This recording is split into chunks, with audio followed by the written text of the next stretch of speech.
namun sebelumnya barangkali masih ada sisa-sisa pertanyaan yang Bismillahirrahmanirrahim. memerlukan penjelasan dari para peserta, maka dipersilahkan.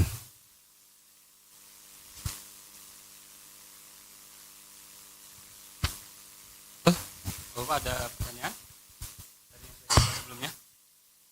Mas Indra sepertinya akan bertanya. Silakan, ada?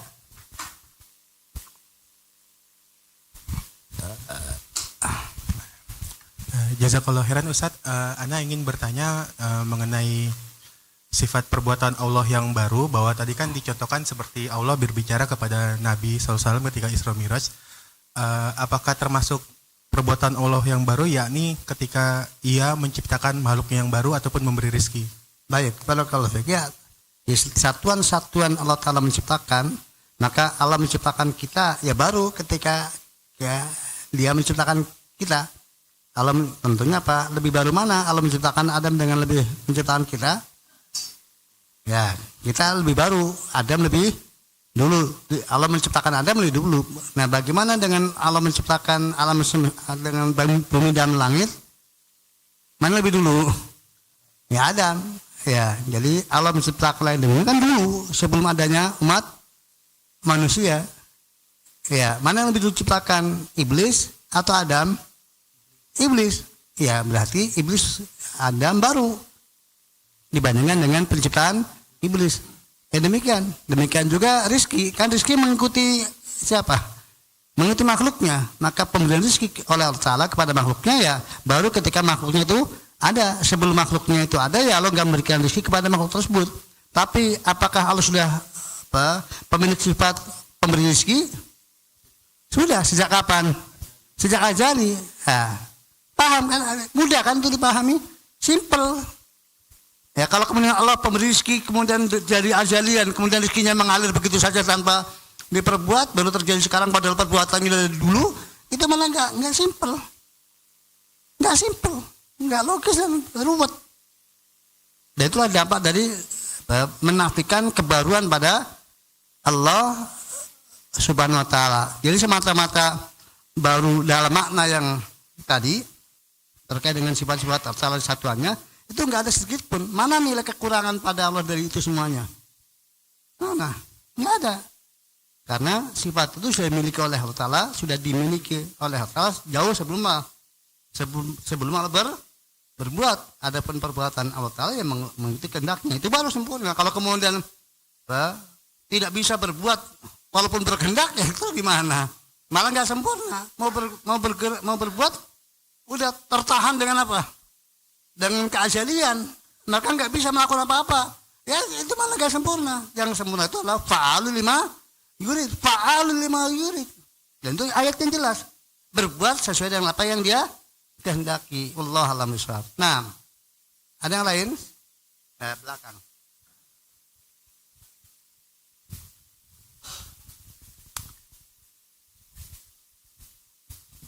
Baik, bismillah. Tadi disampaikan Ustaz bahwa belajar akidah itu saat ini terkesan lebih sulit karena dikesankan oleh ya banyak orang yang dengan pemahaman yang menyimpang gitu Ustaz ya. Sebenarnya kalau ditarik lagi pada zaman Nabi, saat itu Al-Quran diturunkan dalam bahasa Arab, hadis Nabi juga dalam bahasa Arab gitu kan. Sepertinya problematika di kalangan orang-orang Arab itu tidak rumit gitu karena mereka sangat paham sekali gitu. Apakah pemahaman sesat ini memang muncul di saat banyak orang ajam yang masuk Islam, kemudian menyebar karena mungkin pemahaman bahasa Arab mereka tidak dalam gitu. Itu yang pertama. Yang kedua, kalau ditarik pada metode Nabi selama 13 tahun mengajarkan akidah, sebetulnya bagaimana Ustaz agar kita juga bisa kembali ke metode yang itu, yang hasilnya kita mungkin berharap akidah kita, pemahaman kita itu kokoh sebagaimana para sahabat. Mungkin itu Ustaz. Ya, barakallahu fiik. Ikhwan rahimani wa rahmatullah. eh, di antara sebab terjadinya penyimpangan manusia terkait dengan memahami akidah Islamiyah itu adalah ketika kemudian tadi salah satunya itu ketika orang asing masuk ke dalam Islam sementara dia sudah punya apa? Sudah punya akidah yang melatar belakangnya hasil dari akidah kekafiran yang terlebih dahulu yang dimilikinya. Ya. Kemudian ketika kemudian dia masuk Islam, dia tetap membawa akidahnya tanpa kemudian melakukan tasfiyah ya. Melakukan apa? Pensucian, artinya pembersihan dengan membatasi diri apa yang difirmankan oleh Allah dan Rasul-Nya. Terlepas apakah itu mereka lah orang Arab asli ya, atau artinya mereka kemudian punya kemampuan bahasa Arab yang bagus, atau kemudian mereka tetap dengan bahasa mereka, bukan dengan bahasa Arab dalam memahaminya.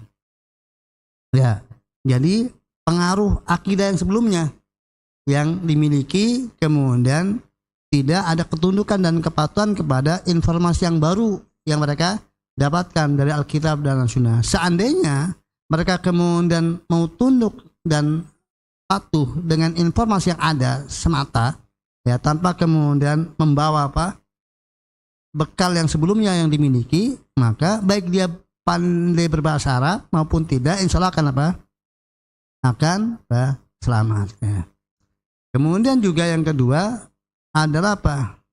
Yaitu diterjemahkannya ya, kitab-kitab keyakinan tentang ketuhanan yang bersumber dari filsafat. Karena orang-orang filsuf bicara tentang ketuhanan dengan apa bicaranya? Dengan ru'yu mereka kan? Karena mereka kan nggak punya apa?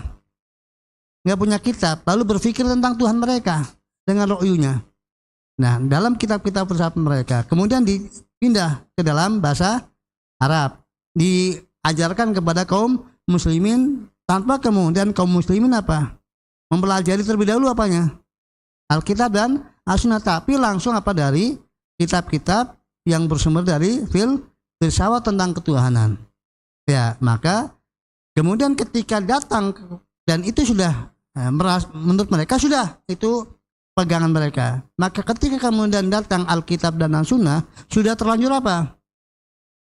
Terlanjur punya pemahaman yang menyimpang tersebut. Ya, itu Pak juga di antara Pak sebab berikutnya.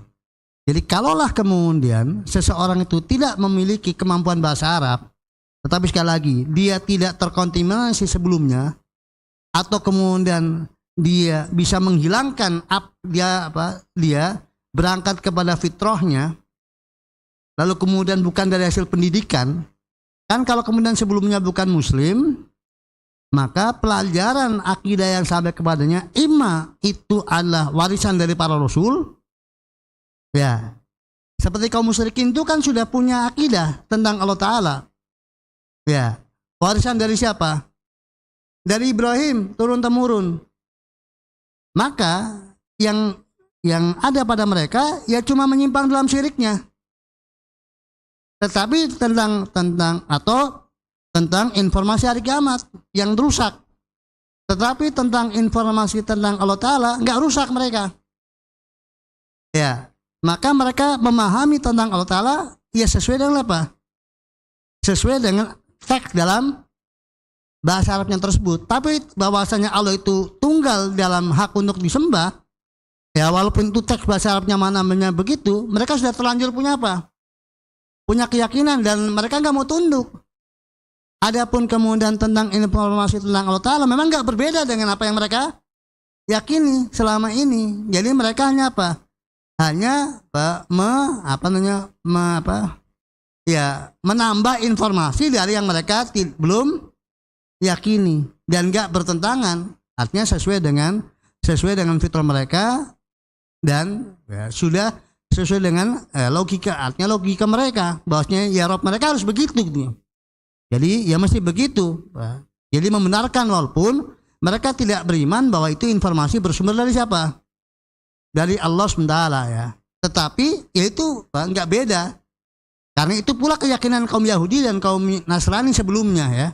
Untuk secara umum sifat-sifat Allah Ta'ala. Maka kan ya Yahudi pernah bercerita kepada di hadapan Nabi tentang Allah Ta'ala ya, bahwa Allah meletakkan langit di jari, bumi di jari dan sebagainya. Ya, kemudian Nabi tersenyum sampai kelihatan apa? Giginya. Ya, membenarkan apa yang disampaikan oleh pendeta Yahudi tersebut. Karena untuk informasi tentang Allah Ta'ala secara umum kitab samawat itu sama aja. Baik yang ada di Taurat maupun Injil. Jadi secara umum tidak terjadi apa? Tidak terjadi penyimpangan, kecuali ya yang terjadi penyimpangan kayak taslis ya, menyatunya Allah pada Isa gitu. Atau kemudian adanya wasito, perantara antara hamba dengan Allah dalam beribadah kepada Allah SWT dan lain sebagainya. Ya, itu asal usul terjadinya penyimpangan. Jadi kalau semata-mata hanya karena enggak bahasa Arab, selama tidak terkontaminasi sebelumnya, maka secara umum bukan menjadi hal yang problematik ya. Karena Rasul memang diutus sesuai dengan bahasa kaumnya, tetapi Allah Maha tahu bahwasanya bahasa di dunia itu berbeda-beda, maka bisa ditransfer ke dalam bahasa apapun juga yang dengan model itu orang akan paham tentang Allah Ta'ala, dengan catatan tunduk dan patuh dengan tuntutan bahasa di mana dia hidup. Ya, permasalahannya kan apa? Permasalahannya kan ketika kemudian orang sudah terkontaminasi, bahkan terhadap bahasanya pun dia nggak mau tunduk. Setelah Al-Quran ditransfer dengan bahasa dia, bahasa asingnya, yang dia hidup dengan bahasa tersebut, dia nggak mau terima. Apa yang menyebabkan dia nggak mau terima? Sudah apa? Sudah punya keyakinan terlebih dahulu yang mendahulinya, dan nggak mau kemudian memahami itu. Coba ya, misalnya antum yang sekarang berada di sini ya. Kan secara umum antum nggak ada yang punya kemampuan bahasa Arab. Secara umum. Ya kan? Ya, kemudian dipindahkan makna-makna asma dan sifat Allah Ta'ala ke dalam bahasa Indonesia. Dengan antum itu sebelumnya tidak terkontaminasi dengan paham Asy'ariyah. Ya, kalaupun kemudian pernah dengar, tapi nggak menjadi apa? Nggak menjadi akidah, tetap antum berjalan sesuai dengan apa? Dengan fitrah antum. Dan ya sesuai dengan kalau ada informasi kemudian diterjemahkan dan kemudian dikatakan itu sesuai dengan kebesaran dan keagungan Allah Ta'ala. Buktinya antum menerima. Ya, apa yang membedakan antum dengan yang lainnya? Ya taufik dari Allah Ta'ala. Ya, antum mendapat taufik untuk menerima, yang lainnya nggak dapat taufik. Sama saja apakah antum sebelumnya sudah terkontaminasi atau tidak. Yang membedakan apa? Taufik. Ya, bukan masalah antum lebih cerdas dari mereka, bukan. Atau antum lebih on dari mereka juga bukan. Ini masalahnya apa? Taufik. Ya. Oleh karena itu, udah jalan aja. Jelaskan aja kepada umat manusia apa yang kita pahami dari akidah yang sahih ini. Ya. Maka sampaikan. Kalau mereka nanti dapat taufik, maka ya bismillah kemudian dia akan menerima dan akan membuang apa yang menjadi keyakinan sebelumnya. Ya, kalau nggak dapat taufik, ya mungkin belum sekarang, tapi suatu saat.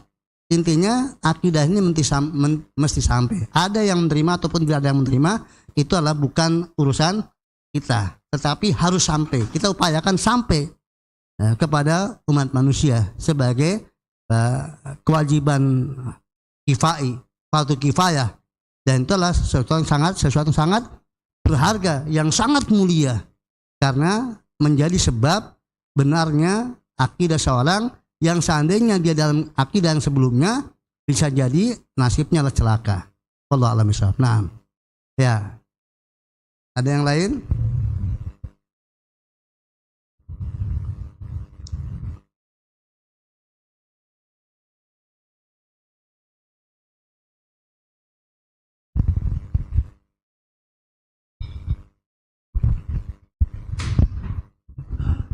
Cukup? Ya, sekarang kita masuk kepada kaidah yang kedua. Kaidah yang pertama sudah, maka kaidah yang kedua. Siapa yang membaca? Siapa membaca?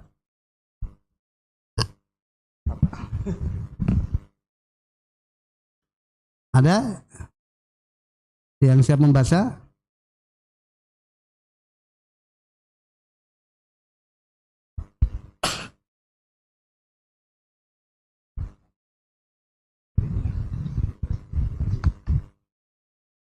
Halaman 33 ya Ustaz ya. Ya. Kaidah kedua. Masalah sifat lebih luas daripada masalah asma. Karena setiap asma mengandung sifat sebagaimana telah dijelaskan pada kaidah ketiga dalam bab sebelumnya. Selain itu, karena diantaranya ada yang berkenaan dengan af'al, perbuatan-perbuatan Allah Subhanahu wa ta'ala. Padahal af'alnya tidak ada batas akhirnya. Seperti juga firman-Nya tidak ada batas akhirnya.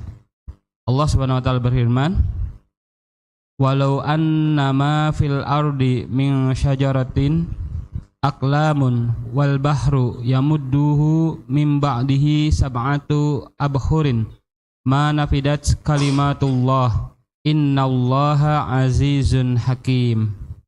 Seandainya pohon-pohon di bumi menjadi pena dan laut menjadi tinta, ditambahkan kepadanya 7 laut lagi sesudah keringnya, niscaya tidak akan habis-habisnya dituliskan kalimat Allah.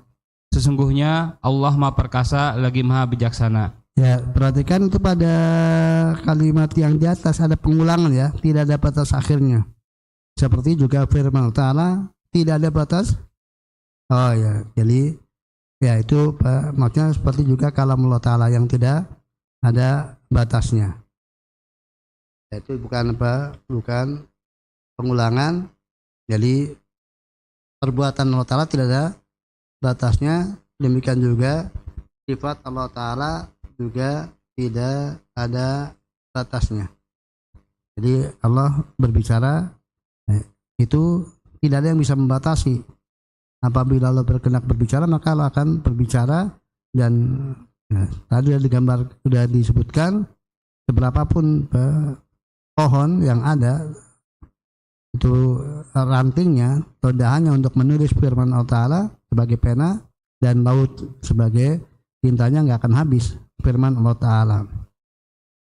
Ya, dan demikian juga perbuatan Allah Ta'ala. Jadi kalau Allah berkehendak mau berbuat apa saja, Allah bisa, nggak akan habisnya perbuatan-perbuatan Allah Ta'ala.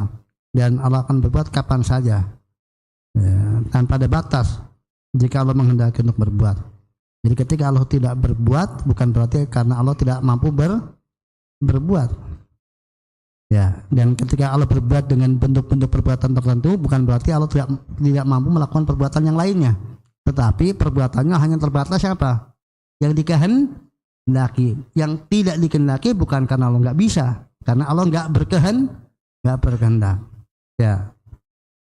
Terus contohnya bahwa termasuk apa yang disifatkan oleh Allah Subhanahu wa taala mengenai dirinya adalah datang, menghukum, menahan, menimpakan siksa dan lain-lainnya yang tak terhitung jumlahnya. Untuk firman Allah bisa langsung terjemahnya. Nah, sebagaimana difirmankan Allah, dan datanglah Rabbmu sedang para malaikat berbaris-baris. Tidak ada yang mereka nanti-nantikan pada hari kiamat, melainkan datangnya siksa Allah dalam naungan awan dan malaikat, dan diputuskanlah perkaranya, dan hanya kepada Allah dikembalikan segala urusan. Al-Baqarah 210. Maka Allah mengazab mereka disebabkan dosa-dosa mereka. Al-Mu'min ayat 21. Dan Dia menahan benda-benda langit jatuh ke bumi, melainkan dengan izinnya. Al-Hajj 65. Sesungguhnya azab Rabbmu benar-benar keras. Al-Buruj ayat 12. Allah menghendaki kemudahan bagi kalian dan tidak menghendaki kesukaran bagi kalian. Al-Baqarah ayat 185. Dan sabda Nabi SAW, Rabb kita turun ke langit yang terendah, langit dunia. Kita mensifati Allah dengan sifat-sifat ini menurut cara yang termaktub dalam nas. Dan kita tidak boleh memberi kepada Allah nama yang berasal darinya, seperti Al-Ja'i yang tiba, datang, Al-Ati yang datang, Al-Akhidh yang menghukum, mengambil, Al-Mumsik yang menahan, Al-Ba'atsi yang menyiksa, menghantam, Al-Murid yang berkehendak, An-Nazil yang turun, dan sebagainya. Sekalipun kita diberitahu oleh Allah adanya sifat-sifat tersebut serta kita mensifati Dia dengannya. Ya, perhatikan ikhwan rahimani wa rahmatullah, di situ banyak sekali ya, contoh-contoh perbuatan Allah Ta'ala yang Allah tidak dinamai dengan apa? Dengan nama dari perbuatan tersebut, diambil dari perbuatan tersebut. Ya, maka ketika kemudian itu dalam bentuk isim, itu bukan asmaullah tapi khobar. Maka perlu sampaikan wa nahnu dzalika wa in kunna nukhbiru bidzalik. Ya. Ya, wa nasifuhu bihi. Jadi kita memberitakannya itu dengan mengatakan an-nazil, al-ati. Kalau kemudian dikatakan yang silu rabbuna, berarti yang an-nazil siapa? Ya, yang silu rabbuna. Kalau pertanyaan dalam bahasa Arab, bukan dalam bahasa Indonesia kan? Ya, pertanyaan dalam bahasa Arab. Yang silu rabbuna, manin nazil? Siapa jawabnya? Rabb kita. An-nazil Rabb kita. Tapi an-nazil di situ bukan nama, tapi khobar. Wajah manil ja'i. Al-ja'i lima. Man manil ja'i. Jawabannya Allah Ta'ala. Rabb kita. Tapi al-ja'i bukan asma Allah Ta'ala, bukan asma husna. Itu mimbabil khobar. Kita mensifati Allah Ta'ala al-maji. Iya. Kita sifati Allah al-maji. Tapi enggak menamai al-maji. Kita sebut al-maji mimbabil khobar. Itu bentuknya khobar, bukan asma ya. Sifatnya apa? Al-maji, datang. Nah, repotnya kalau bahasa Indonesia itu ya antara nama dengan sifat sering bareng, sering sama. Yang datang ya, dengan ya yang datang dengan datang. Tapi kalau bahasa Arabnya kan ada isim, ada masdar kan tuh. Ada isim fa'il, ada masdar. Jadi bisa dibedakan. Kalau al-maji itu sifat, kalau an-nazil itu bentuknya isim tapi bukan asmaul husna. Nah, bagi Allah apa itu namanya? Khobar, yaitu memberitakan tentang Allah Ta'ala bahwa Allah adalah an-nazil, tapi bukan ismun min asma illahi al-husna. Allah alam bisawab. Nah, mudah-mudahan ini sudah jelas. Lanjutkan dengan kaidah yang ketiga. Nah, kaidah ketiga. Sifat-sifat yang disebutkan Allah tentang dirinya ada dua macam. Pertama, sifat subutiyah. Yang kedua, sifat salviyah. Sifat subutiyah adalah setiap sifat yang ditetapkan Allah untuk dirinya dalam Al-Quran atau melalui sabda Rasulullah SAW. Sifat-sifat ini semuanya adalah sifat kesempurnaan, tidak menunjukkan sama sekali adanya celak dan kekurangan.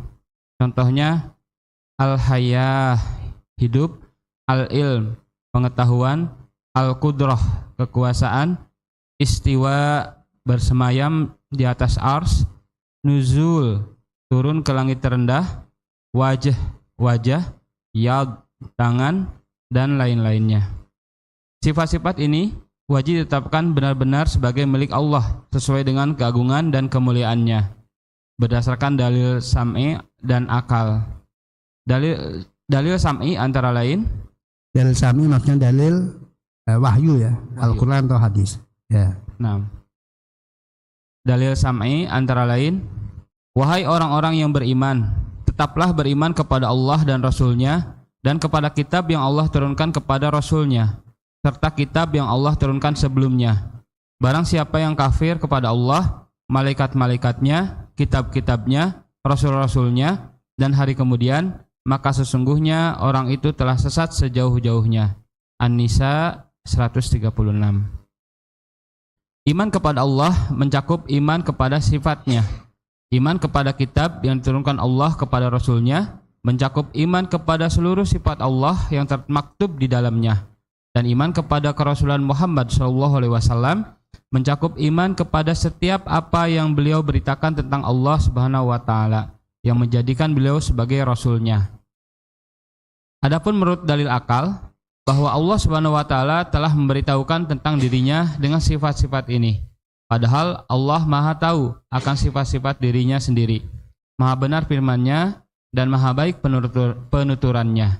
Oleh karena itu, sifat-sifat ini wajib ditetapkan sebagai kepunyaan Allah tanpa ragu-ragu, sebagaimana telah diberitakan oleh Allah sendiri. Sebab bersikap ragu terhadap berita hanya boleh jika berasal dari seseorang yang mungkin saja bodoh, dusta, atau lemah, dan tidak mampu menyatakan kehendaknya dengan baik. Ketika sifat ini mustahil bagi Allah seperti yang diberitakannya. Demikian pula apa yang kita katakan terhadap berita dari Nabi SAW. Karena Nabi SAW adalah manusia yang paling tahu akan Dia, paling benar beritanya, paling tulus niatnya, dan paling baik penjelasannya.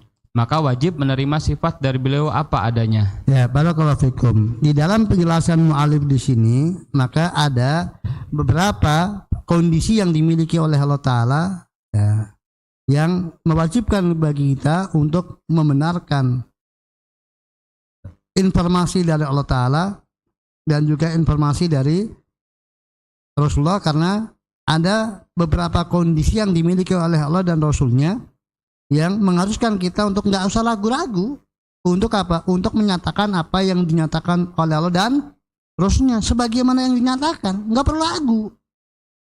Ya, mengapa? Karena satu, itu bersumber dari zat yang paling jujur. Tidak ada yang lebih jujur melebihi Allah Ta'ala. Dari umat manusia tidak ada yang lebih jujur dari Rasulullah SAW. Yang kedua, keilmuan. Tidak ada yang lebih berilmu, baik terkait dengan Allah maupun selain Allah Ta'ala, melebihi dari Allah Ta'ala. Dari umat manusia tidak ada yang lebih tahu tentang Allah Ta'ala melebihi siapa? Rasulullah SAW. Yang ketiga, dari siapa? Dari sisi dari sisi kemampuan berbicara. Tidak ada yang lebih mampu, lebih bagus, lebih fasih dalam kemampuan berbicara melebihi Allah Ta'ala. Dari umat manusia tidak ada yang lebih fasih. Manusia yang lebih fasih dari siapa? Rasulullah SAW. Demikian juga tidak ada zat yang lebih berkeinginan baik, lebih berkeinginan untuk kebaikan kepada pihak yang dia berbicara kepadanya melebihi siapa? Allah. Tidak ada yang lebih baik keinginannya, lebih berkeinginan baik untuk umat manusia melebihi Allah Ta'ala. Ya, demikian juga dari umat manusia tidak ada yang lebih berkeinginan baik bagi kehidupan manusia dunia dan akhirat melebihi siapa? Rasulullah SAW. Nah, sebuah perkataan yang bersumber dari pemilik sifat 4 ini, maka sudah dijamin pasti apa? Ya kita terima aja apa adanya. Kalau kemudian kita ragu untuk menerimanya, berarti kita curiga kepada apa? Salah satu dari 4 ini. Apakah karena apa? Kejujurannya yang diragukan, atau keilmuannya yang diragukan, atau kemampuan berbicara yang diragukan, atau keinginan baik yang diragukan. Dan meragukan salah satu kepada Allah dan Rasulnya sama dengan kekafiran. Tidak ada seorang pun yang meragukan tentang ini. Loh, kok kenapa kemudian kita gak siap menerima apa yang difirmankan atau disabdakan? Jadi gak sinkron. Kalau kita beriman Allah zat yang maha jujur, Allah zat yang maha mengetahui, Allah zat yang maha mampu berbicara, fasih dalam bicaranya, bagus dalam bicaranya, dan Allah yang maha baik, berkeinginan baik, maha menginginkan kebaikan kepada hambanya. Demikian juga Rasulnya. Lalu kemudian kita nanti dulu ya, Ya ini apa? Nggak jelas ini. Nanti kita kalau khawatir salah kalau apa? Kalau menerima apa adanya khawatir ini enggak. Ya. Maka kalau kemudian ada guru antum, ya ketika antum belajar, antum tahu dia guru yang jujur, guru yang paling paham tentang masalah yang dibicarakan, dan juga apa? Paling bagus apa? Berbicaranya, tata kerapian berbicaranya, konsonan vokalnya jelas, kemampuan pemilihan katanya tepat. Dan tidak ada guru yang lebih penyayang kepada muridnya melebihi dia. Setelah pelajaran, antum bilang, itu tadi apa ya yang diomongkan? Baiknya kita percaya nggak? Kita apa? Berarti yang bermasalah siapa itu? Yang bermasalah siapa? Dia akan dipermasalahkan sama murid sekelas. Kamu ngapain dari tadi? Ya, kalau sudah beliau yang bicara antum masih nggak jelas, berarti apa? Ya antumnya yang on. Atau antum ngantuk, atau antum tidur, nggak perhatian, nggak mau memperhatikan. Terus siapa lagi yang antum harapkan untuk menjelaskan tema ini? Kalau antum untuk menerima untuk penjelasan beliau, antum apa? Masih ragu untuk menerima, masih nggak jelas, nggak gamblang. Nah ini menjadi pelajaran bagi kita. Kalau kemudian kita nggak jelas dan gamblang, bukan masalah yang berfirman atau yang bersabdanya, tapi apa? Kitanya. Ya, kitanya. Dan alhamdulillah untuk asma dan sifat itu adalah sesuatu yang bisa dipahami oleh seluruh lapisan masyarakat. Mengapa? Karena kebutuhannya pun dibutuhkan oleh seluruh lapisan masyarakat, dari kecerdasan yang tertinggi sampai kecerdasan yang terendah, selama dia bisa diajak bicara, selama dia bisa memahami sebuah perkataan, maka akan paham. Jangan khawatir, pasti dia akan paham. Tetapi ingat, itu secara tabiat dan kalamnya, bukan orangnya. Kalau orangnya paham dan enggaknya nanti tergantung kehendak Allah Ta'ala. Karena ada keajaiban yang Allah ciptakan. Kalau urusan kecerdasan dia enggak diragukan. Wah super kecerdasannya. Tapi untuk ayat-ayat tauhid dia enggak paham. Ada sejelas-jelas ayat dalam firman Allah Ta'ala. Tapi di luar ayat tauhid, lotok dia. Mau menjelaskan sambil jelimet dia bisa. Tapi khusus ayat-ayat tauhid mentok dia. Mengapa? Karena taufik Allah pada ayat-ayat tauhid. Ya, orang yang mendapatkan taufik Allah adalah dia diberikan pemahaman pada ayat-ayat tauhid, ayat-ayat akidah, hadis-hadis tauhid, hadis-hadis akidah. Itu minimal orang dapat taufik. Yang nggak paham di situ itu adalah bukan karena dia nggak cerdas, karena nggak dapat taufik dari Allah Subhanahu Wa Taala. Dan itu sudah disampaikan oleh Syekh Muhammad bin Abdullah rahimahullah. Min ajabil ujab. Jadi keajaiban yang paling ajaib dalam penciptaan Allah Ta'ala adalah adanya orang-orang yang kepada ayat-ayat yang paling dasar yang bisa dipahami oleh orang paling rendah kecerdasan, tapi untuk dia nggak paham. Padahal orang menunjuknya kepadanya sebagai tokoh agama. Dinisbatkan, ditunjuk padanya keilmuan. Itu orang yang berilmu secara ilmu dalam pengertian kemampuan mengumpulkan pengetahuan, ya, bukan ilmu dari siapa, kemanfaatan, tapi kemampuan mengumpulkan pengetahuan dan mengelola pengetahuan, itu jagonya. Tapi mentok ketika ayat-ayat itu nggak bisa. Itu urusannya taufik. Ya, selanjutnya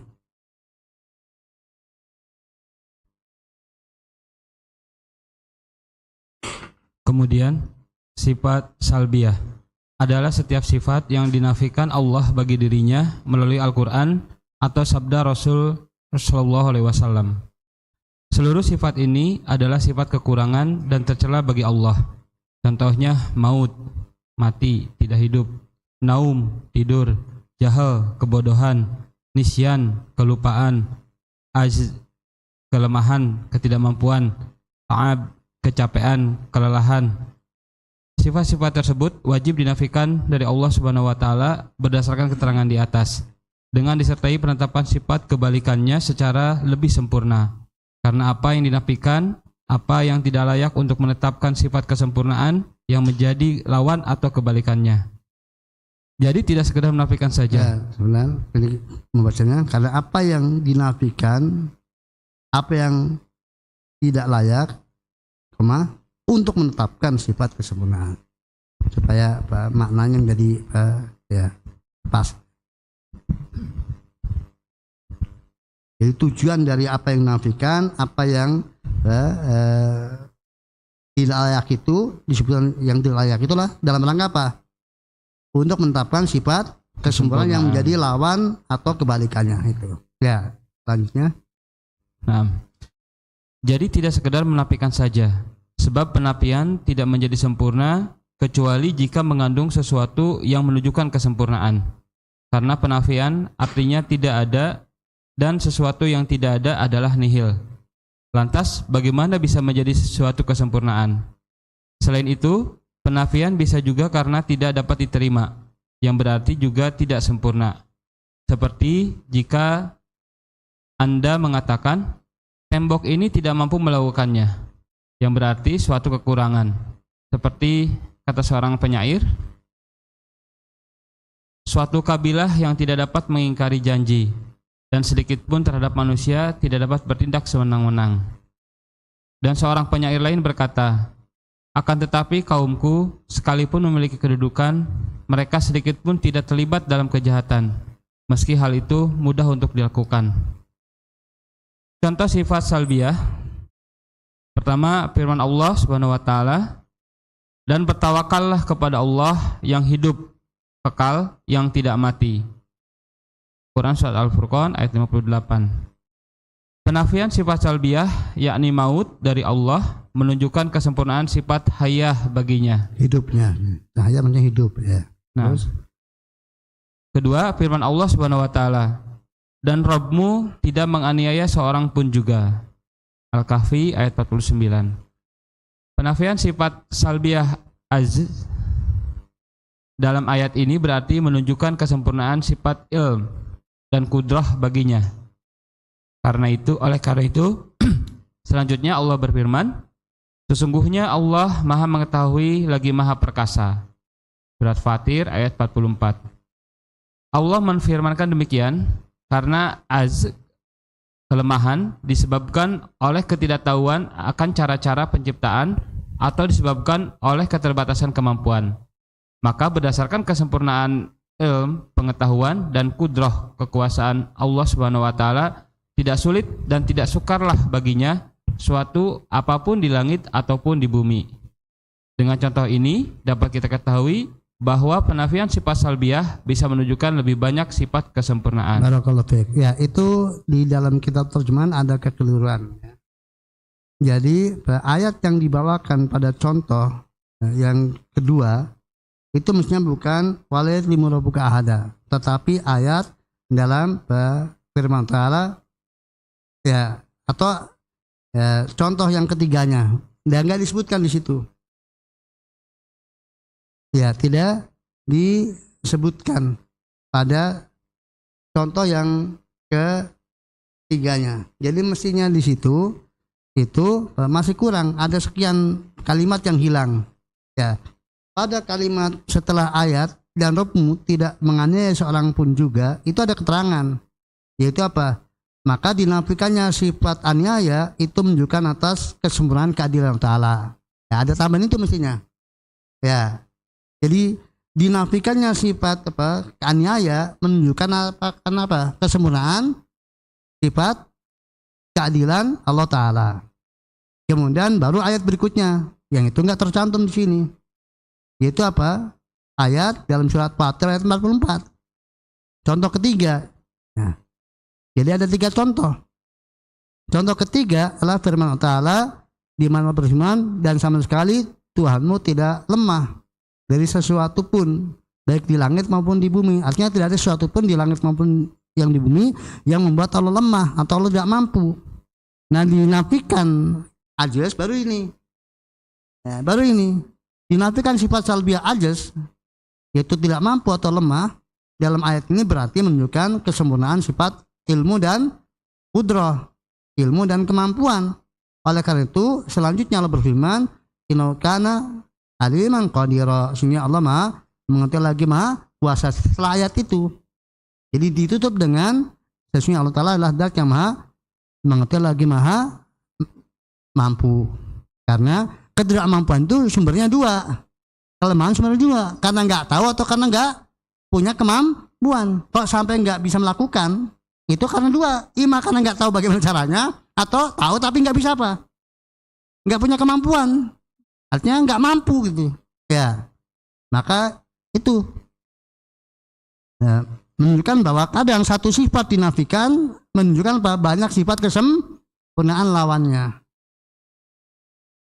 Ya, nah itu tambahan ya, karena ada kekurangan dalam terjemahnya, ada yang kedelet. Nah sekarang saya ingin ke yang atas ketika menafikan.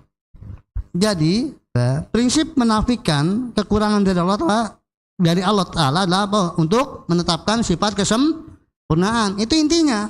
Karena dipuji itu dengan yang dimiliki, bukan dengan sesuatu yang tidak dimiliki. Karena ketiadaan itu menunjukkan nihil ya.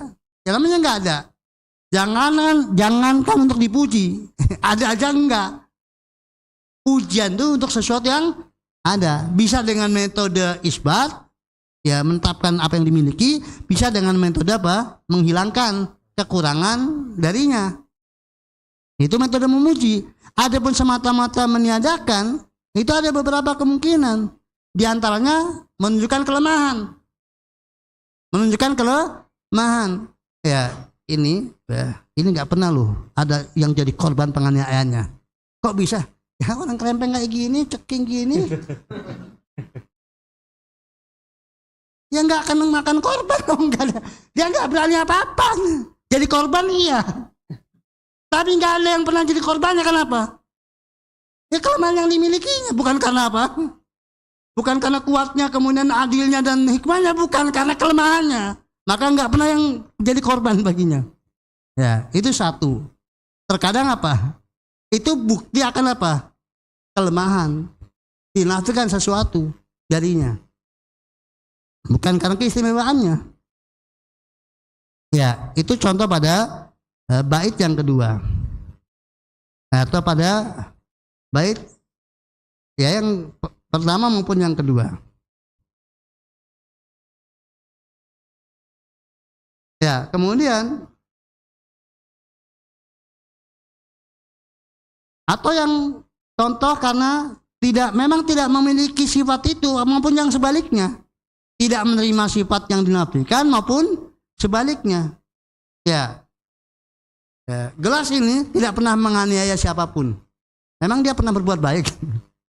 Enggak juga gitu. Berbuat hikmah enggak juga. Ya, meja ini enggak berilmu. Nah, meja ini enggak bodoh, memang berilmu, enggak juga gitu. Ya, jadi ya karena memang ya betul, tapi itu bukan pujian, semata-mata menafikan aja, menihilkan, tidak dalam rangka memuji, dan bukan dalam rangka merendahkan. Ya menyampaikan ketidakpunyaan aja, nggak bermakna pujian dan nggak bermakna celaan. Ya, jadi kalau begitu penafian ada 3 kemungkinan ya kan. Yang pertama dalam rangka pujian, maka harus apa? Ada sifat kesempurnaan yang ditetapkan. Yang kedua hanya menyebutkan realita yang ada, bukan sebagai pujian dan bukan sebagai apa? Cela. Yang ketiga dalam rangka apa? Celaan. Dalam rangka celaan. Karena itu kekurangan. Ya, nah dari 3 kemungkinan tersebut, yang untuk Allah Ta'ala hanya yang mana? Model yang pertama, tidak model yang kedua dan tidak model yang ketiga. Karena setiap Allah bercerita tentang dirinya atau Rasulullah tentang Allah Ta'ala, maka itu adalah apa? Untuk informasi tentang kesempurnaan yang melahirkan apa? Ujian untuk Allah Ta'ala. Ya, jelas ini. Ya, yang keempat, silakan. Nah, kaidah keempat, sifat subutiyah adalah sifat-sifat pujian dan kesempurnaan maka semakin banyak lagi yang nampak dari kesempurnaan zat pemilik sifat-sifat itu. Oleh karena itu, sifat subutiyah yang diberitakan oleh Allah Subhanahu wa taala berkenaan dengan dirinya jauh lebih banyak daripada sifat salbiyah. Adapun sifat salbiyah pada golibnya tidak disebutkan kecuali hanya dalam 3 situasi berikut ini. Ya, jadi ya, ini golibnya sifat salbiyah secara terperinci. Coba saya cek di di aslinya.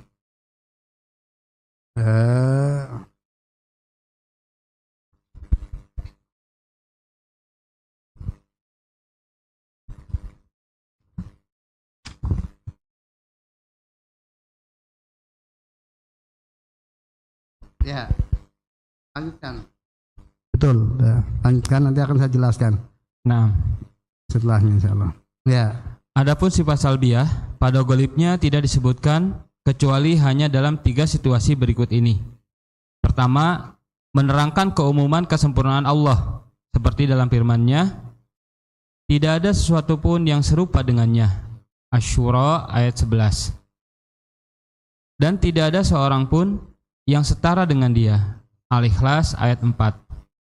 Kedua, menolak apa yang dinisbatkan oleh orang-orang kafir terhadap Allah seperti dalam firman-Nya, karena mereka mendakwa Allah yang Maha Pemurah mempunyai anak, dan tidak layak bagi yang Maha Pemurah mengambil atau mempunyai anak. Surat Maryam 91-92. Yang ketiga, menjaga agar tidak terjadi suatu anggapan adanya kekurangan dalam kesempurnaan Allah, yaitu yang khusus berkenaan dengan perkara ini. Seperti firman-Nya, dan tidaklah kami menciptakan langit dan bumi dan apa yang ada di antara keduanya dengan main-main. Ad-Dukhan ayat 38.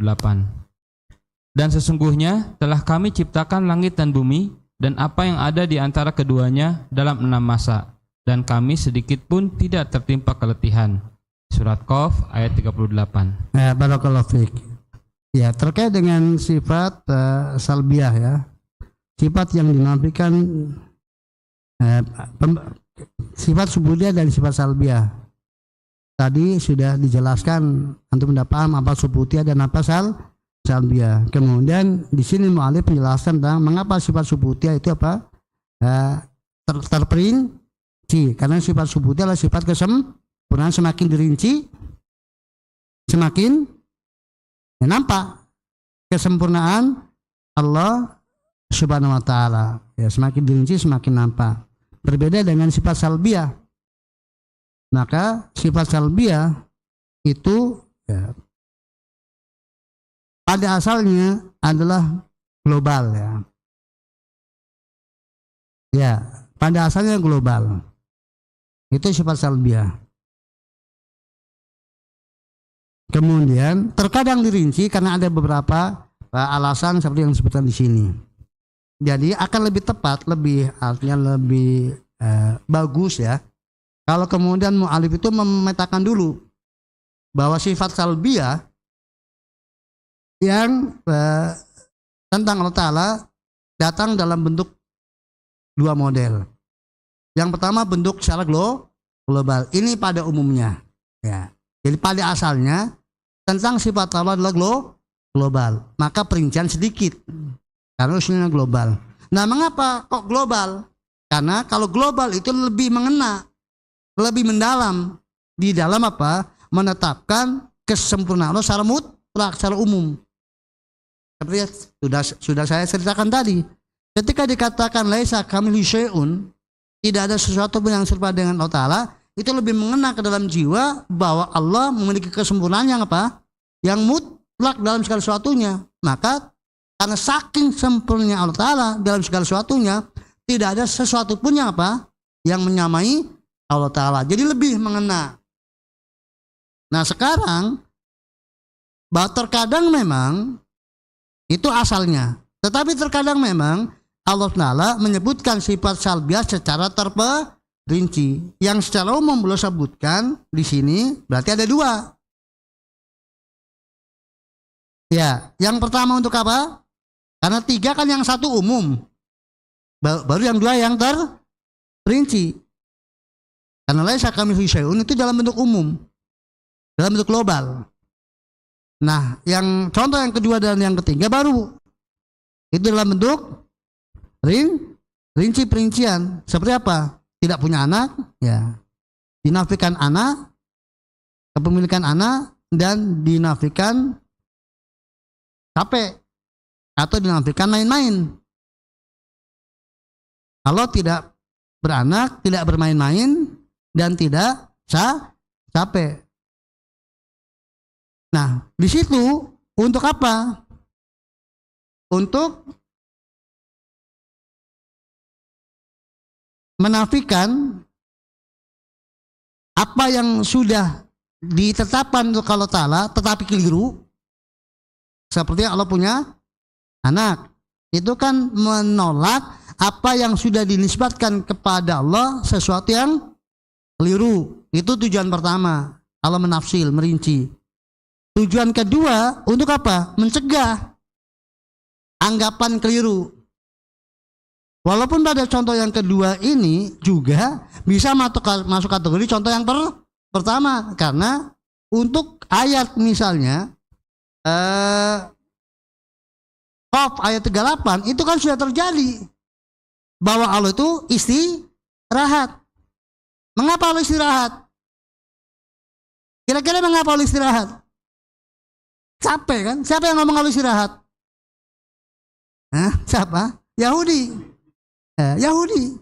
Maka contoh yang ketiga pada ayat Qaf itu bisa masuk kategori yang pertama. Dan kalau itu belum terjadi, maka masuk kategori yang kedua, mencegah sebelum terjadi. Jangan sampai nuduh Allah capek, maka dikatakan oleh Allah Ta'ala wa ma masanamil lugub. Kami tak capek setelah menciptakan langit dan bumi 7 hari. Ya, 6 hari. Apaan? Setelah menciptakan langit dan bumi 6 hari, kami nggak capek. Jadi jangan kalian suudon. Ya, berbeda kalau kemudian contoh yang ketiga pada poin yang pertama yaitu bermain-main, itu ya bisa masuk kategori yang ketiga di sini, atau contoh yang kedua kalau perincian. Kalau yang pertama tadi masuk dalam contoh penafian secara global, yaitu apa? Untuk menafikan anggapan yang keliru yang bisa muncul. Untuk apa sih Allah menciptakan ini semuanya? Apa sebenarnya? Apa sekedar bermain-main atau apa? Nah, supaya jangan berpikir Allah bermain-main saja dengan apa yang Allah ciptakan, maka dinafikan itu, yaitu dengan tidak ada di antara keduanya, jadi tidaklah bermain-main. Nah, dinafikannya tidak bermain-main untuk menetapkan apa? Hikmah. Ada apa? Ada tujuan. Ada tujuan yang diinginkan dicapai. Ada hikmah yang diinginkan. Kalau bermain-main nggak ada tujuannya, namanya bermain-main cuma udah. Nggak ada efek yang diinginkan, apa yang hikmah, yang bagus, yang terpuji. Kalau bermain-main, laaf. Sudah sia-sia.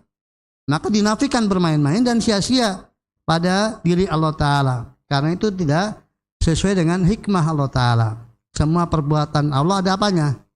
Ada hikmahnya. Tidak ada yang apa? Sia-sia dan bermain-main saja. Ya. Dan dalam kitab yang lainnya belum sebutkan. Berarti tujuan yang ketiga secara rinci yaitu apa?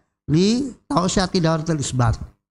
Untuk memperluas wilayah isbat. Jadi kalau kemudian seseorang ingin menunjukkan tentang kemahasempurnaan Allah Ta'ala dalam sifatnya, bisa dengan metode apa? Menafikan lawannya. La ta'khudhu sinatu wala naum. Itu untuk menguatkan dan menetapkan apa? Kamalul hayat. Wa tawakkal 'alal hayyil ladzi la yamut. Bertawakal pada zat yang maha hidup yang tidak akan pernah mati. Itu untuk menunjukkan, ya. Jadi di antara metode untuk mencerita tentang kemahabesaran Ta'ala bisa dengan apa? Dengan menafikan secara rinci. Kalau kita ingin apa? Menetapkan bagi Allah sifat kesempurnaan yang dimilikinya. yaitu dengan menafsirkan lawannya atau yang menjadi kekurangan dalam sifat tersebut dinafikan. Itu boleh. Ya, karena masih dalam apa? Dalam koridor itu adalah dalam rangka menetapkan bagi Allah sifat kesempurnaan. Ya, itu kaidah yang keempat.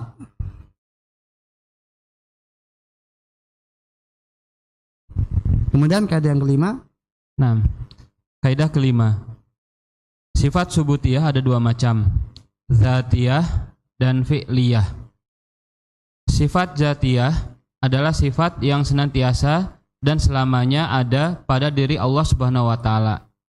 Seperti al-ilm, pengetahuan, al-qudrah, kekuasaan, asyam, pendengaran, al-bashar, penglihatan, al-izzah, kemuliaan, keperkasaan, al-hikmah, kebijaksanaan, al-ulu, ketinggian di atas makhluk, al-azamah, keagungan. Dan termasuk dalam sifat zatiyah juga ialah sifat khobariyah, seperti adanya wajah, yadain, dua tangan, dan ainain, dua mata. Adapun sifat fi'liyah ialah sifat yang terikat dengan masyiah, dengan masyiah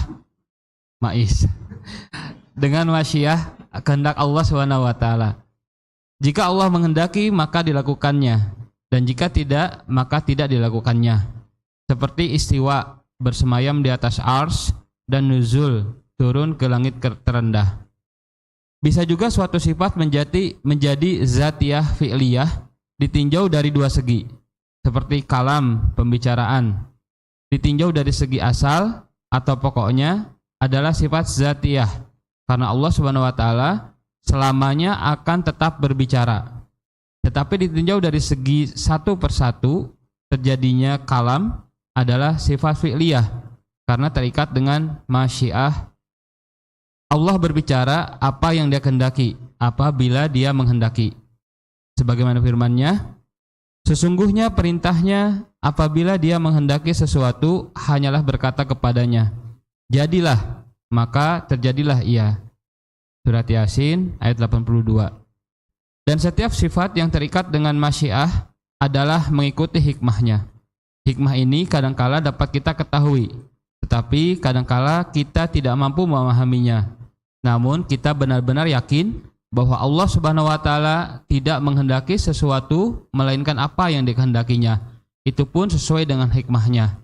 Seperti disyaratkan oleh Allah melalui firman-Nya, dan kamu tidak menghendaki menempuh jalan itu kecuali bila dikehendaki Allah. Sesungguhnya Allah Maha mengetahui lagi Maha bijaksana. Al-Insan ayat 30. Ya,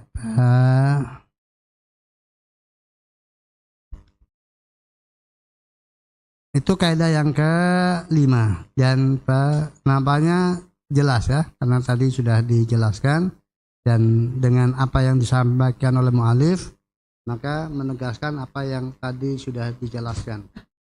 Tapi kalau kemudian masih ada yang belum jelas terkait dengan ini, nanti bisa ditanyakan pada pelajaran ketika dibuka tanya jawab. Selanjutnya kaidah ke-6. 6. Kaidah ke-6. Dalam menetapkan sifat-sifat Allah, wajib menjauhkan diri dari dua larangan besar, yaitu tamtsil, 1 tamtsil, 2 takyif. Tamtsil ialah meyakini bahwa sifat Allah Subhanahu wa taala yang ditetapkan itu serupa dengan sifat makhluk. Keyakinan ini batil, tidak benar berdasarkan dalil sam'i dan akal. Dalil sam'i antara lain firman Allah Subhanahu wa taala, laisa kamitslihi syai'un. Tidak ada sesuatu pun yang serupa dengan Dia. Asy-Syura ayat 11. Maka apakah Allah yang menciptakan itu sama dengan yang tidak dapat menciptakan apa-apa? Maka mengapa kalian tidak mengambil pelajaran? An-Nahl ayat 17. Apakah kamu mengerti ada seorang yang sama dengan Dia yang patut diibadahi?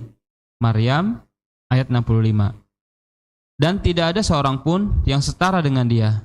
Al-Ikhlas ayat 4. Ya, mungkin kita lewati yang secara akal karena ya semua akal kita apa? Ya, sudah otomatis. Masa mau menyamakan dengan makhluknya? Tidak diterima oleh siapapun juga kecuali orang yang balik, yang terlalu parah cara berpikirnya sampai menganggap Allah serupa dengan makhluknya. Ya, selanjutnya dan tasbih. Ya, dan tasbih sama dengan tamsil. Tetapi kadangkala juga dibedakan antara keduanya. Tamsil yaitu penyerupaan dalam seluruh sifat, sedang tasbih yaitu penyerupaan dalam sebagian besar sifat. Namun lebih baik menggunakan kata tamsil untuk penafian karena sesuai dengan apa yang disebut dalam Al-Quran. Tidak ada sesuatu pun yang serupa dengan dia. Surat Asy-Syura ayat 11. Ya, perhatikan di situ karena sama-sama bahasa Arab ya. Tasbih sama tamsil terjemahnya apa? Ya sama, serupa sama. Tapi dalam bahasa Arabnya beda. Ya, dalam bahasa Arabnya beda. Kalau tamsil itu serupa dalam seluruh sisinya. Kalau tasbih asal ada unsur persamaan bisa disebut tasbih. Maka ada tasbih mutlak, ada tasbih muqayyad. Artinya tasbih pada sebagiannya tidak dipungkiri. Ya, maka antara sifat Allah Ta'ala, sifat ilmu Allah Ta'ala dengan sifat ilmu pada makhluk ada tasbihnya. Sama-sama apa? Ilmu, tapi tidak tamsil, tidak mislu, artinya sama persis, tidak ada unsur persamaannya. Ya sama-sama sesuai dengan apa kadar yang diilmui oleh hamba pasti diilmui oleh Allah. Tapi ada kadar yang tetapi di luar batas keilmuan hamba diilmui oleh Allah Ta'ala semuanya. Nah itu bedanya, maka nggak sama. Ya. Maka tangan Allah dengan tangan makhluk ada unsur persamaannya. Secara makna sama-sama tangan dan persamaannya sama-sama mengambil, sama-sama memegang kan, sama-sama dibentangkan, ya. Sama-sama dua, tapi apa? Enggak sama hakikatnya, beda. Hakikatnya enggak sama. Dari sisi keindahan, dari sisi wujudnya seperti apa, enggak sama. Juga apa?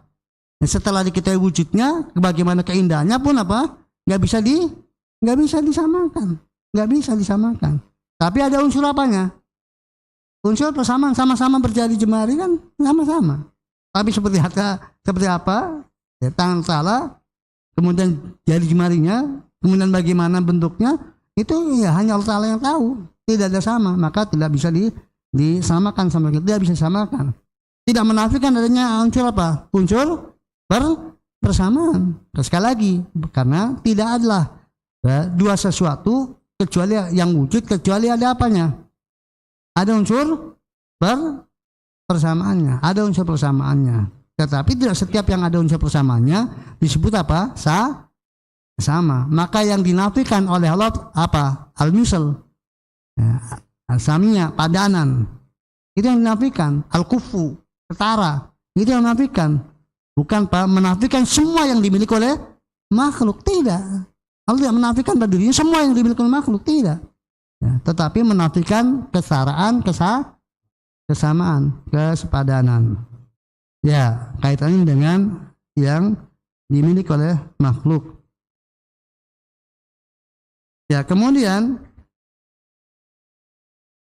takyif, yaitu meyakini bahwa sifat Allah Subhanahu wa taala kaifiyah atau hakikatnya adalah begini atau begitu, tanpa dibatasi dengan sesuatu yang menyerupai.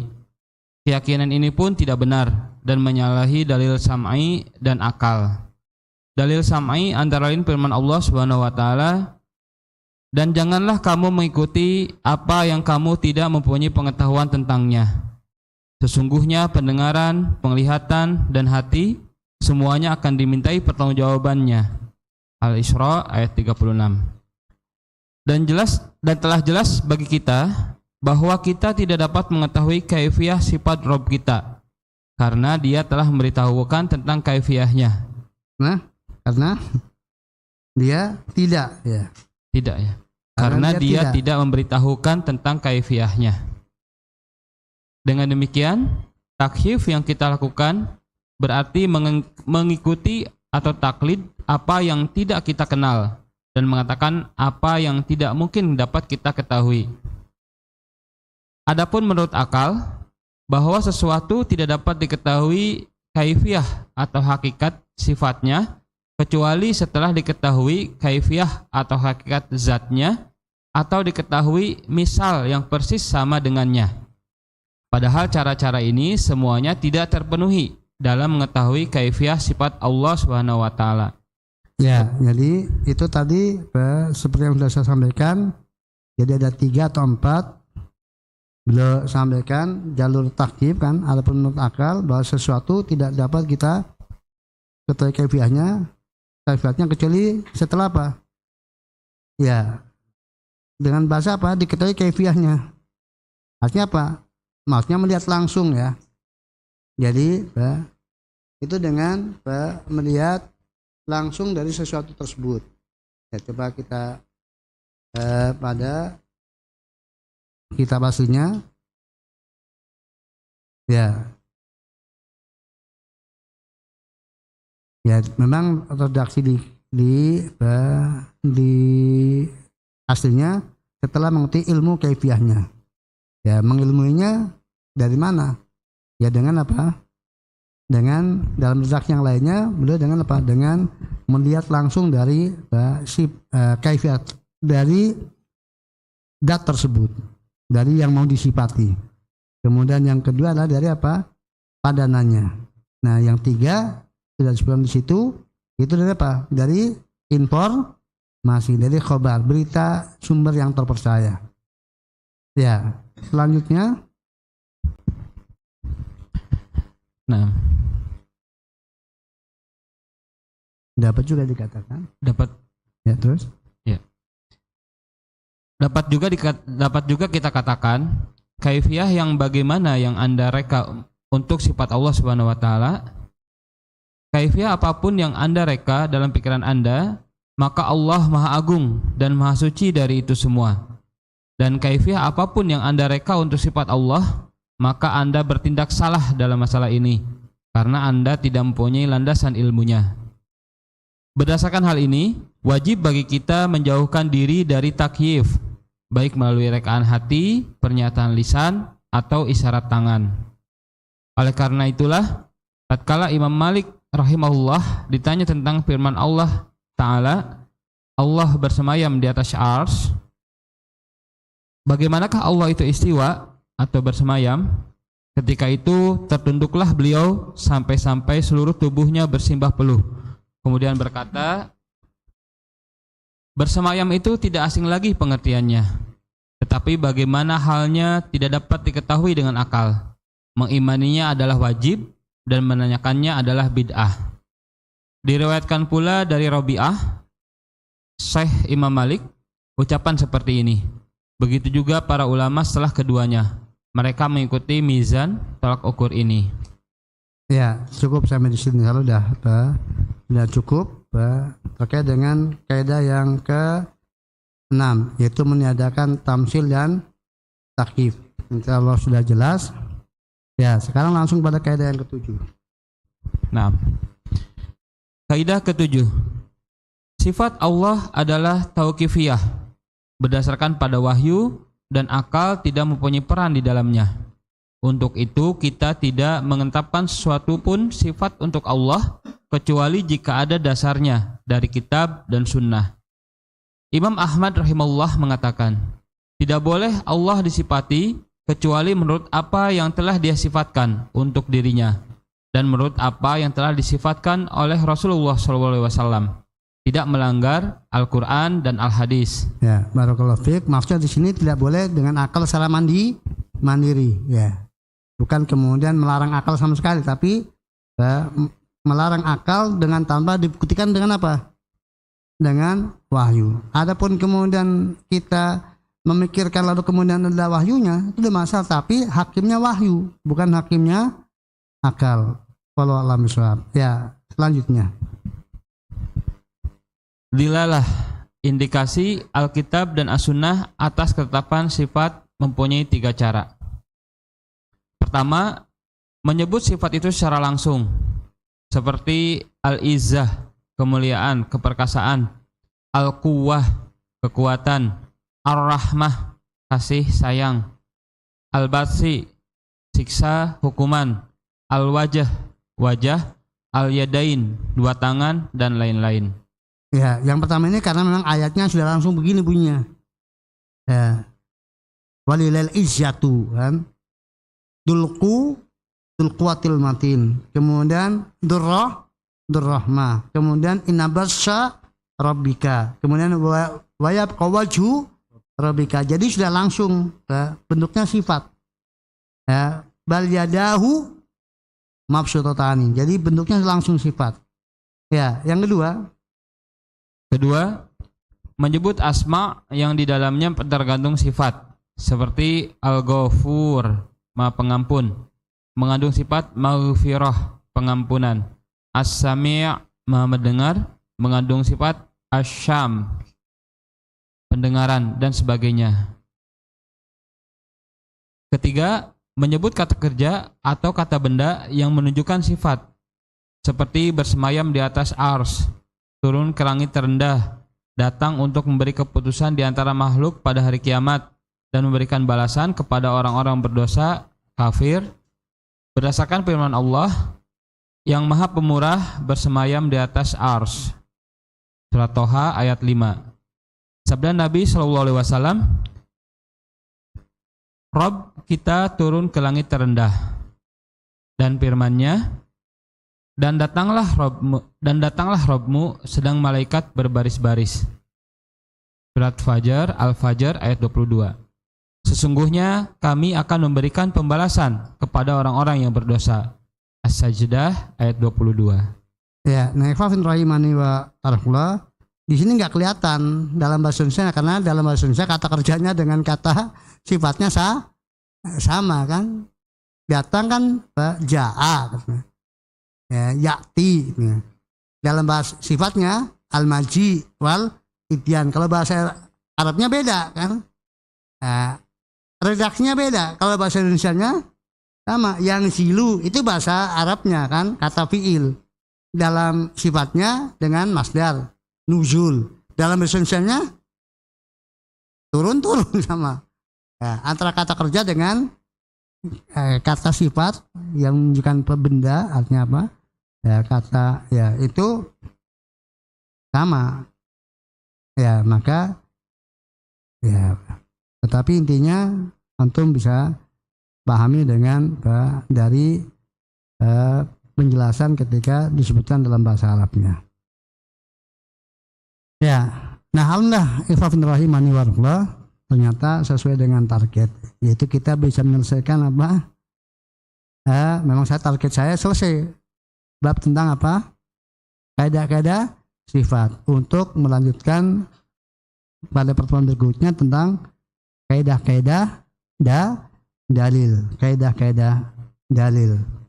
Dan tadi dari apa yang saya sampaikan bahwa ada persamaan dari si nama atau dasar makna, itu antum bisa lihat tadi dalil akli ya, dalil akli dari takyif ya, atau dari ada penuh akal halaman 43 ya. Ya.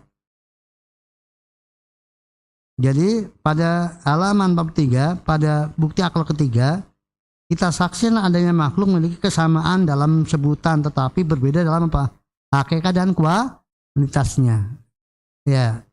Seperti kita lihat bahwa manusia mempunyai tangan, tidak seperti tangan gajah, mempunyai kekuatan tidak seperti kekuatan onta, padahal sebutannya sama, yaitu apa? Sama saja. Ini tangan, itu pun tangan. Ini kekuatan, itu pun kekuatan. Tetapi terdapat kelainan dan perbedaan dalam kualitas dan karakter. Yang saya istilahkan apa? Dengan pada kesempurnaannya dan pada kaifiyahnya. Yang sama padanya pada makna dasarnya. Kesamaannya pada makna dasarnya. Ya, sama-sama tangan. Apa tangan ya tangan. Apa kekuatannya kekuatan. Makna dasarnya sama, tapi beda apanya? Kesempurnaannya dan beda apa? Kaifiyahnya.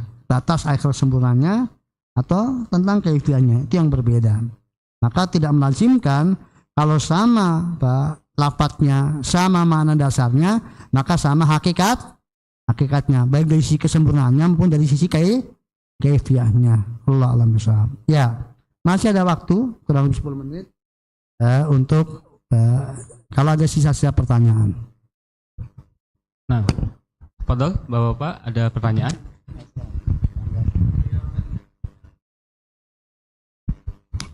Apa dan sebagainya, Ustaz. Dan kita kan kadang sering lihat di Facebook sebagainya, Ustaz. Bagi orang awam, Ustaz, ada nggak kaidah yang simple yang bisa membantah syubhat mereka yang secara umum, Ustaz? Gitu, Ustaz. Ya, barakallahu fiik. Jadi sesungguhnya kaidah yang paling simpel untuk membantah mereka secara umum menggunakan ayat laisa kamitslihi syai'un wa huwas samiul basir. Ya, maka ayat ini jelas memberikan kaidah bahwa di sini ada dua hal, di mana ada Allah mensucikan dari dirinya dan ada Allah menetapkan bagi dirinya. Dua hal ini harus dikompromikan, ya, harus dikompromikan.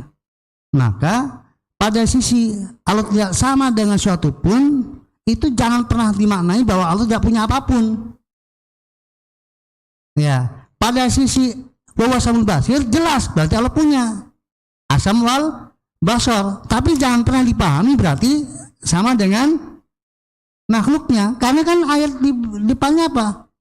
Laisa kamitslihi syai'un, berarti berdasarkan ayat ini kaidahnya tetapkan apa yang ditetapkan oleh Allah Ta'ala, imani itu apa adanya sesuai dengan kebesaran dan keagungan Allah. Jangan pernah menyamakan dengan makhluk, jangan berpikir itu sama dengan makhluknya, cukup itu. Jadi kita nggak usah perlu sulit-sulit untuk kemudian apa? Untuk memilih makna, karena maknanya siapa? Ditunjukkan di situ. Kan setiap kata ada maknanya. Dia tunjukkan, tinggal katakan ini dimiliki oleh Allah Ta'ala sesuai dengan kebesaran dan keagungannya. Tidak akan sama dengan apa yang dimiliki oleh makhluk, walaupun sama-sama punya hal itu. Selesai sudah. Kenapa kemudian kita harus kemudian ribet dan ruwet mencari kita ini apa maknanya supaya nggak sama dengan makhluknya? Maknanya aja katakan tidak sama dengan makhluknya sesuai dengan kebesaran dan keagungan Allah, selesai. Pelanggaran apa yang saya lakukan terhadap hal itu? Melanggar saya, apa yang saya langgar terkait dengan Allah Ta'ala? Ketika nggak pantas Allah punya itu, kan kamu yang bilang, bukan Allah. Ya, Allah nggak pantas punya tangan. Siapa yang bilang? Allah sendiri yang bilang dia punya tangan kok. Antum yang nggak bilang. Enggak, maksudnya itu tangan bukan tangan hakiki. Mana penjelasannya kalau tangan bukan tangan hakiki? Dari mana? Kalau nggak dari gurumu, yang ujung-ujungnya Jambin Sofan, mentoknya di situ. Atau Abu Hasan Asy'ari, mentoknya ke situ. Mana dari sahabat? Dari tabi'in, pokoknya sebelum Jambin Sofan mana? Ya, buktikan. Kalau mereka menjelaskan makna tangan, kecuali pada tangannya tangan, maka saya tanyakan berapa tangan lu? 2, untuk menunjukkan bahwasanya ya betul-betul tangan. Karena informasinya tangannya 2. Jadi pegang erat-erat ayat apa? Laisa kamitslihi syai'un wa huwas samiul basir. Maka mengapa Allah menggunakan dengan As-Samiul Basir? Karena sudah pernah saya sampaikan, itu sifat yang melekat pada semua makhluk yang bernyawa. Gitu. Punya pendengaran dan punya penglihatan, tapi beda dat pemiliknya, bentuk pemilik pendengaran dan penglihatan, datnya berbeda, dan juga beda apanya, bentuk mata dan pendengaran dan penglihatannya, dan beda kualitasnya, beda-beda, sama-sama pendengaran dan penglihatan. Kok nggak bisa bedakan? Kayak gitu aja. Ya tentunya Allah punya juga penglihatan dan penglihatan. Datnya Allah berbeda dengan dat antum semuanya. Dengan makhluk yang punya pendengaran dan penglihatan. Kemudian bentuk penglihatan dan pendengaran Allah juga beda sesuai dengan besar dan keagungannya. Kualitasnya, jangan tanya lagi kualitasnya. Ya, simple. Sangat simpel. Ya. Adapun kemudian pendengaran Allah Ta'ala nanti apakah ada penyebutannya namanya, itu nunggu berita. Nggak ada, sudah pendengaran aja. Kalau kemudian penglihatan Allah, ada informasi Allah melihat dengan matanya, ya apa? Kita tetapkan apa? Mata bagi Allah Ta'ala, karena ada apanya. Kalau nggak ada informasi Allah punya mata, ya nggak bisa. Kita hanya mengatakan Allah punya pendengaran. Kalau pendengaran itu akli, tapi kalau mata khobari. Karena tidak setiap melihat dengan apa? Dengan mata. Kan tidak setiap melihat dengan mata. Ada punya mata nggak bisa melihat, betul? Betul. Ya. Punya mata tapi nggak bisa melihat, banyak. Tapi nggak punya mata bisa melihat, ada. Ya. Jadi ya tergantung informasi. Kalau ada informasi kita nggak ada. Tapi kalau punya pendengaran itu diakui juga oleh Asy'ari. Dengan apanya? Logikanya, bukan dengan dalil hukum asal penetapannya, tapi dengan logika. Secara logika Allah punya pendengaran. Itu logikanya Asy'ari, tapi beda dengan logikanya Mu'tazilah. Nggak nyampe. Pokoknya nggak punya, karena mata menunjukkan adanya jism. Penglihatan adanya jism, mau nggak mau. Nah kamu Mu'tazilah nggak mau, gentleman. Kalau Asy'ari, ya tapi dalam hal ini nggak harus berjism. Nggak gentle, tabrak-tabrakan. Kalau mau gentle kayak Jahmiyah sekalian, nggak punya apa-apa gitu, nggak punya sifat yang melekat padanya. Karena sifat itu menunjukkan apa? Kemakhlukan, titik sudah. Ya. Maka wahai Asy'ari, antum sekalian kayak Jahmiyah atau antum sekalian kepada Ahlussunnah, nggak banci kayak gitu. Ya. Kontradiktif.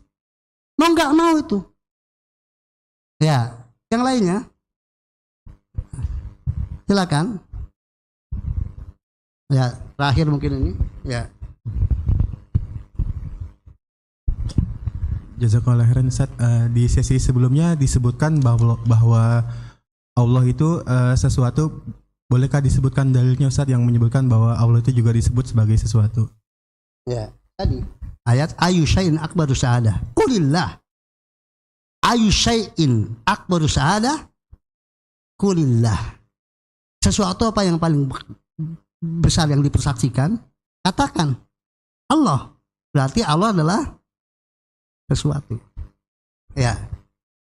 Cukup. Ya. Satu kali lagi kalau masih ada, daripada nanti disimpan. Ya. Satu kesempatan lagi kalau masih ada.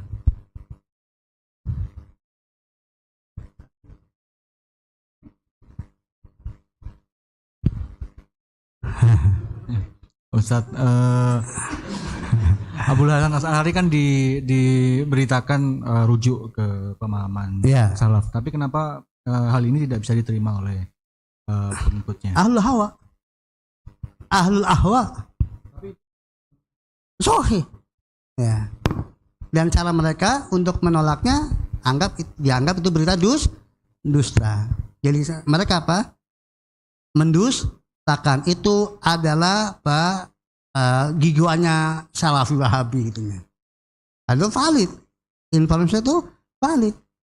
Dan ada kitab beliau juga Al-Ibanah yang menunjukkan bahwasanya itu adalah karya beliau yang menunjukkan rujuknya beliau ke mana salah. Walaupun secara umum tidak, dan dalam tafsilannya ya ada, karena seseorang yang sudah melekat dan